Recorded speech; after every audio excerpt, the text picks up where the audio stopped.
So this presentation forms part of my PhD research, which is concerned with inter-island notions of food sovereignty and food practice in Trinidad and Tobago. My interest in food systems, health, and culture is inextricably linked to my Caribbean heritage. Born in London to parents who emigrated from Tobago in the 1980s, I was raised in a home which fostered open conversations about and often enforced health and exercise. Grudgingly, as teenagers often do, I went along with the vegan-vegetarian diet that I was raised on. It was only when my sister and I accompanied my mum, a trained nurse, to health fairs that she organized on a voluntary basis, did I finally comprehend the effect of non-communicable diseases on bodies. Communities of Caribbean, African, Latinx, and Asian, both Oriental and South individuals, had incidences of type 2 diabetes, hypertension, prostate and breast cancer, to name a few.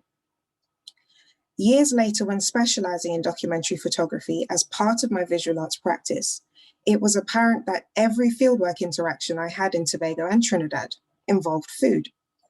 Unknowingly, I had used portraits and materiality, that is, environment and contexts through which the worldviews of my interlocutors are framing themselves, to examine ideas of identity, politics, cultural memory, and oral history, to name a few. Themes of hospitality and kinship provided an avenue for my relatives and general members of the public to ask questions and essentially research me. Now, these usually involved what I ate back in England, what I cooked, and if I was familiar with the national dish and other foods local to Tobago and Trinidad. Interlocutors were never shy and extremely vocal about earning the association of their kitchen or food, quick to mention this is a Tobagonian dish or a Trini stamp. In shadows of these conversations would be medical contexts of which NCD the person or a close relative was battling with and how they were coping with it. Barely visible on this slide behind the meal is the rubber pipe and cuff of a blood pressure machine, a stark reminder of the relationship between food, the body, and health. This pictured meal was washed down with a freshly pressed fruit juice without sugar and dessert of some sugarcane.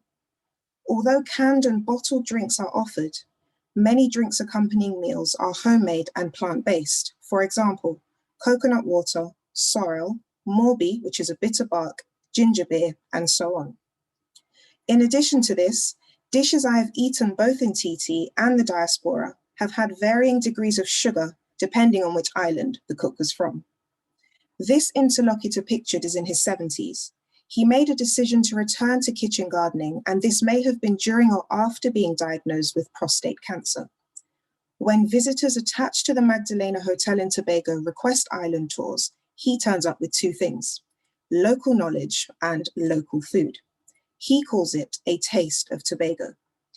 Everyone is fed from meals made with his garden's produce or sourced from the sea, as you saw in the introduction slide. The mark of French, British, German, Scottish, Dutch, Courlanders, and other cultures have left visible evidence on Tobago by way of district and street names. Inter-Caribbean migration means that Trinidadians and Tobagonians of today have Bajan, Grenadian, Venezuelan, and other heritages as recent as 4 generations back, who in some way contributed to stirring pots. Trinidad itself has a myriad of cultures and tastes that have shaped its cosmopolitan society as well.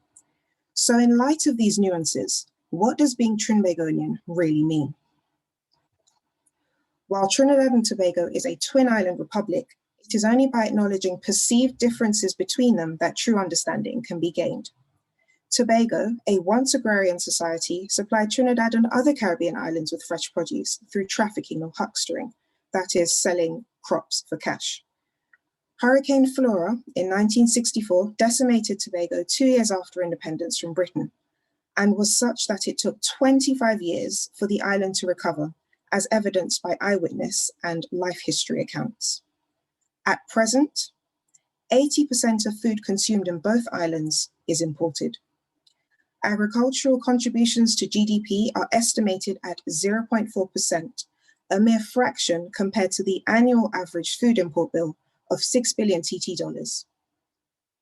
Moreover, for the first time this century, food security and food sovereignty ideas were introduced at state level during the Prime Ministerial address on COVID-19 and the economy. Foreign imported goods are now subject to higher tax rates, although there are incentives to substitute imported food with local produce. TT is making political and economic investments towards food security amidst global crises. Fiscal oil or gas wealth is no longer perceived as the only commercially viable way to support an economy. Many Trimbegonian dishes are bound to cultural identity and often spoken of as being born of adversity, hardship, and creativity, with limited ingredients or budgets and lots of mouths to feed. With the backdrop of the oil boom from the 70s and current measurements of GDP per capita, it would be remiss of me not to wonder if patterns in spending or lifestyle have contributed greater to NCD incidents than just the consumption of certain ingredients. This project considers whether research on everyday food practices in specific sites, gardens, markets, and kitchens can inform activism and policy. In light of the keynote speech on Tuesday by Professor Smith, this project wishes to consider resistant Caribbean alternatives present in TT's foodscape, evidenced through history and nature in food and diet.